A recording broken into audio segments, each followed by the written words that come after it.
Saturday will go, Sunday will go, and Monday will come, and you'll go back to the class. And like this teacher by name Mrs. Thompson entered the class for the first time. And she had this habit of starting her class by saying, "Love you all." But she knew she was lying because she could not feel that love for one of the students in the class who was very unkept, untidy. And there was nothing in the child that drew attention from Mrs. Thompson. She was little indifferent to the child. She picked him for every negative example and ignored him for all the positive reasons. That year, she had written the progress report for the first quarter. And it was a system in the school that the headmasters have to countersign every progress report. The headmasters called for Mrs. Thompson and told Mrs. Thompson, a progress report should report some progress. It should make a parent feel my child has a future. The way you've written the progress report for Teddy, that is how he was called. The way you've written the progress report for Teddy, parents will give up on Teddy. Mrs. Thompson immediately said, there's nothing I can do. I have nothing positive to write about the child. Immediately, the headmasters asked the administrative staff of the school to trace the old year progress reports of Teddy and send it across to Mrs. Thompson's class. Mrs. Thompson saw the third standard progress report. And it was written, the final remarks, Teddy is the brightest child in the class. She was stunned by what she read. She saw the fourth round progress report, and progressively all the remarks suggested that Teddy's mother was suffering from terminal cancer.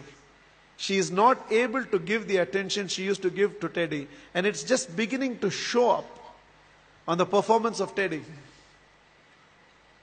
The fifth standard progress report read, Teddy had lost his mother and along with that himself. He desperately needs help, otherwise we will lose this child.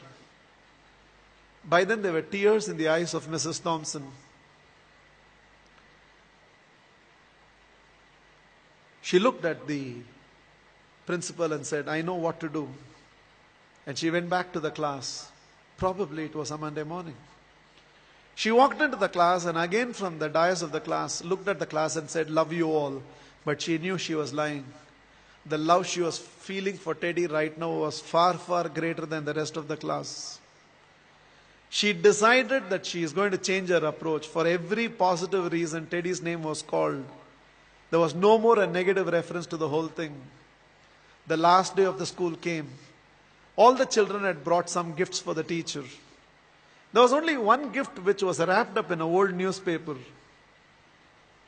Somehow, the sense of a teacher, she knew that it must be from Teddy.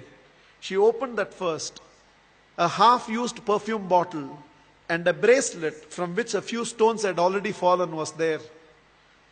The whole class laughed, knowing it was from Teddy. But without saying anything, Mrs. Thompson just took that half-used perfume bottle, sprayed it on her, wore that bracelet. With a quarter smile, it seems Teddy told, now you're smelling like my mother. This is the last perfume that she used before she left me. And this is what was removed from her body before she was taken into the coffin. 1 year later, end of the school, end of the year, there was a letter on Mrs. Thompson's table. I have seen few more teachers, but you're still the best teacher I've ever seen. With love, Teddy. Every year till the end of the year, Mrs. Thompson used to get this letter from Teddy. I've seen few more teachers, but you're the best teacher I've ever seen, Teddy. Years rolled by, they lost contact. Somewhere an agent traced Mrs. Thompson, who had retired by now, and handed over a letter. And the letter was signed, Dr. Theodore, PhD. Teddy had gone on to become a PhD. And the letter read, I have seen many more people in life, Mrs. Thompson, This is your Teddy. You're still the best teacher I've ever seen. I'm getting married, and I cannot dream of getting married without your presence. Along with that enclosed were to and fro flight tickets. Mrs. Thompson couldn't resist. She no more had the perfume bottle, but she still preserved the bracelet. She wore that and went to the church.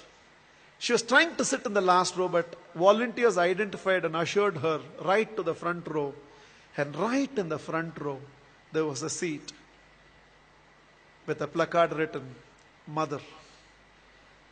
Theodore personally asked Mrs. Thompson to sit in the chair and whispered, "You are the closest to my mother that I've ever experienced. And whatever I am today, it's because of you, ma'am." The wedding happened, and after the wedding,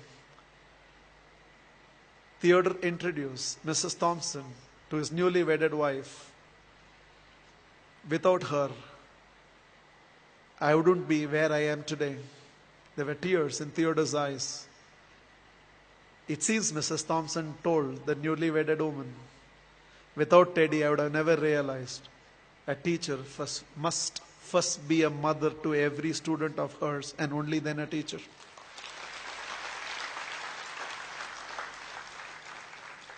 This is just my request to all of you. There is a Teddy sitting in your class. When you go back to your classroom on Monday morning, there is a Teddy in that class, and you can be that Mrs. Thompson. Please, on Monday, don't go back to the institutes as a teacher. Go back as a parent who can also be a teacher and be a turning point in the life of those children. You plus me. I believe we can build a new world.